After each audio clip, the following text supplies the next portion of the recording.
Kotki police जो कच्चे में ॾोहारनि ख़िलाफ़ ऑपरेशन मुक़ाबलो फायरिंग जो सिलसिलो हलंदड़ पुलिस ऐं ॾोहारनि जे हिक ॿिए ते फायरिंग इलाक़े में ख़ौफ़ वारी सूरत-हाल।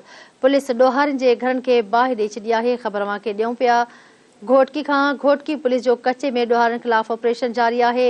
अवांखे आगाह कई पिया मुक़ाबलो हलंदड़ आहे। फायरिंग जी ॾे वठि जो सिलसिलो पिणु जारी आहे। पुलिस ऐं ॾोहारनि हिक ॿिए ते फायरिंग कई आहे। इलाक़े में ख़ौफ़ वारी सूरत-हाल छायल आहे। अवांखे आगाह कई पिया पुलिस ॾोहारनि जे घरनि खे बाहि ॾेई छॾी आहे। ख़बर मांखे ॾियूं पिया घोटकी खां। घोटकी पुलिस जो कच्चे में ॾोहारनि ख़िलाफ़ ऑपरेशन जारी आहे।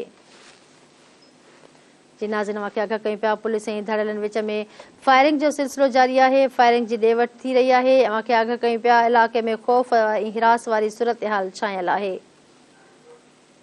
घोटकी खां ख़बर मांखे ॾियूं पिया घोटकी पुलिस जो कच्चे में ॾोहारनि ख़िलाफ़ ऑपरेशन जो सिलसिलो जारी आहे।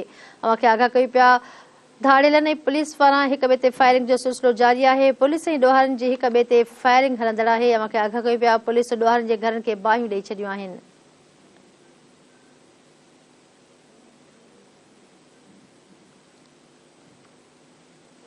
ख़बर मांखे ॾियूं पिया घोटकी खां। घोटकी पुलिस जो कच्चे में ॾोहारनि ख़िलाफ़ ऑपरेशन जो सिलसिलो जारी आहे।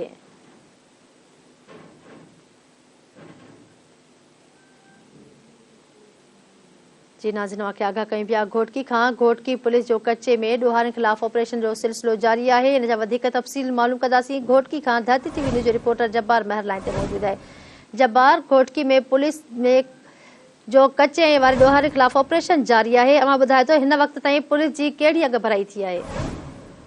जी बिल्कुल फौजिया, अवांखे ॿुधंदो त घोटकी जे कच्चे वारे इलाइक़े कच्चो बींडी थाणे जी हद में घोटकी जी मुख़्तलिफ़ पुलिस जेको आहे सो हटाला स्थान करे ॾोहारनि जे जेको आहे सो मथां ऑपरेशन शुरू कयो आहे। उन ऑपरेशन जे हवाले सां पुलिस ऐं ॾोहारनि में हिक ॿिए जे मथां जदीद फायरिंग जो सिलसिलो जारी आहे। जॾहिं त जेको हिन वक़्तु इलाइक़ो आहे उहो ख़ौफ़ ऐं जो हिरास में छाइजियो आहे। ज़रीन मूजिबि इलाइक़े में लांचर जो धमाके जो आवाज़ मिलंदो आहे। पुलिस कार्रवाई कंदे ॾोहारी मीर अमन जागीरानी, अली हसन जागीरानी जे घरनि खे बि पिणु बाहि ॾेई छॾियनि।